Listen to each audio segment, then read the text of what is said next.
নিজের ভিতরে একটা স্বপ্ন লালন করে আসছি যে উচ্চ শিক্ষায় শিক্ষিত হবো। আল্লাহর রহমতে শত কষ্ট, অর্থ কষ্ট, দারিদ্রতার কোষাঘাতেও 2009 সালে সুদূর ফারাক্কা অঞ্চল থেকে আমি বিএসসি পরীক্ষায় গোল্ডেন এ প্লাস পাই। এখানে দেখেন দারিদ্রতায় যেন আমার মেধা ও শ্রমের সামনে বাধা হয়ে দাঁড়াতে যাই। সব সময় আমাকে সামনে এগোতেই দেয় না। আমি বলি এত কঠোর করি আমাকে সামনে এগোতে হবে, আমি পারি না স্যার, আমি পারি না। এখানে দেখেন ভাগ্যে কি পরিহাস, আমরা 3 ভাই বোন, আমি বড়। আমার ছোট ভাই প্রতিবন্ধী, তার মুখের দিকে তাকালে আর কেঁদে ইচ্ছা করে না স্যার। আমার বাবা একজন দিনমজুর। আমি যখন 8ম শ্রেণীতে পড়ি আমার বাবা খুব অসুস্থ। বাবা যখন কাজ থেকে রাত্রে বাসায় ফিরে স্যার, তখন তার মুখের দিকে আমি তাকাতে পারি না, আমি সহ্য করতে পারি না। বাবু তোমার কি খেলা বাবু, কত ছেলেমেয়েরা আছে স্যার, তাদের মা বাবা বাবু একটু খাও, বাবু একটু খাও, না খেতে পারলে ফেলে দেয়। আর একমাত্র বাচ্চার জন্য সবসময় বাচ্চা লাগি আমার বাবাকে আজকে কিছু আনবে, কিছু খেতে পারবো। একদিন বাবা খুব অসুস্থ,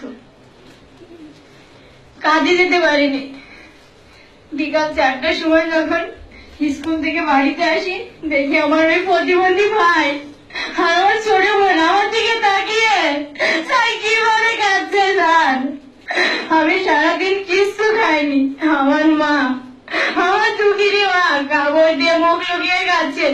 সে কি বলবে আমাকে? কেউ কখনো বলিও নি 5টা টাকা নিয়ে কিছু খেয়ে আর, কিন্তু কাউকে বুঝতে দিনি। বাড়িতে এসে দেখি যে কোনো খাবার নেই, কাকে বলবো আমাকে খেতে দাও? ওই সময় পড়তে বসে গেলাম, কারণ পরের দিন ছিল আমার জিএসসির গণিত পরীক্ষা। কুপির নিভু আলোয় সারা রাত বসে অঙ্ক করলাম। কখন যে সকাল হয়ে গেল বুঝতেই পারিনি।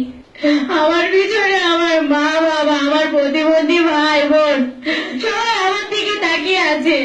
জিএসসি পরীক্ষায় ওই সকালবেলা উঠে নামাজ পড়ে পরীক্ষা দিতে যাই।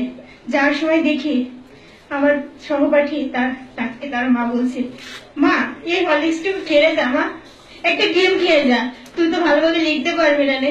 আর আমি সেই খোদা পেতে চেয়েছি, গণিত পরীক্ষা দিতে গেছি। আমি কাঁদতে গেছি, বাবা তুমি কি করছো, তোমার কেমন বিচার?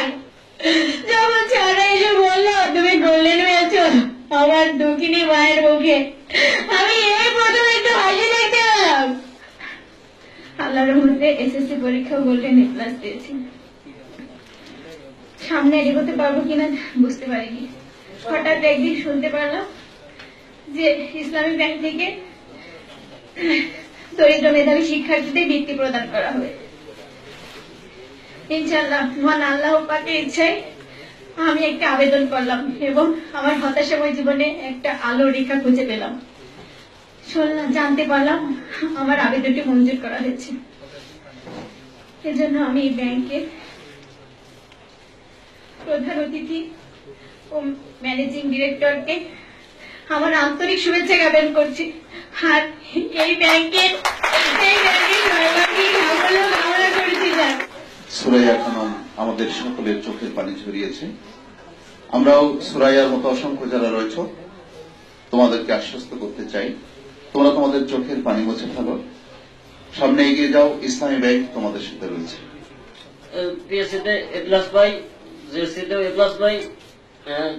একদিন হচ্ছে কি সবাই পরীক্ষা দিচ্ছে, আর আমার তো কালকে এসএসসি পরীক্ষা আমি তো কিছু খাইনি। এসএসসি পরীক্ষা দিয়ে এসে আমি গেছি রিক্সা চালাইতে কিছু না খেয়ে হঠাৎ করে পড়ে যায়। আমার যে যাত্রী তিনি আমাকে বলে, তোমার কি হয়েছে?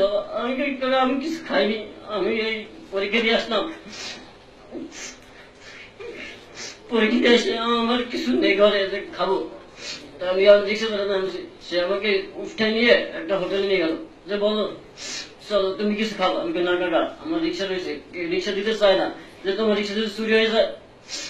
যে বলো তোমার রিক্সার সমস্যা নেই, তুমি আমি এখানে দাঁড়াচ্ছি। আমি বলি, না কাকা এইভাবে রিক্সা চুরি হয়ে যায়, এতে আমার রিক্সা দিতে চায় না। আপনি সে একটা কেক আর একটা নিয়ে আসলো, আমি আমাকে খাওয়ালো। আমি খেয়ে তার আপনাদের সালাম করলাম যে কাকা আমার তো এরকম কেউ নয় যে আমাকে এরকম খাওয়াবে। কর্তৃপক্ষকে ধন্যবাদ জানাই যে আমাকে মনোনীত করছেন।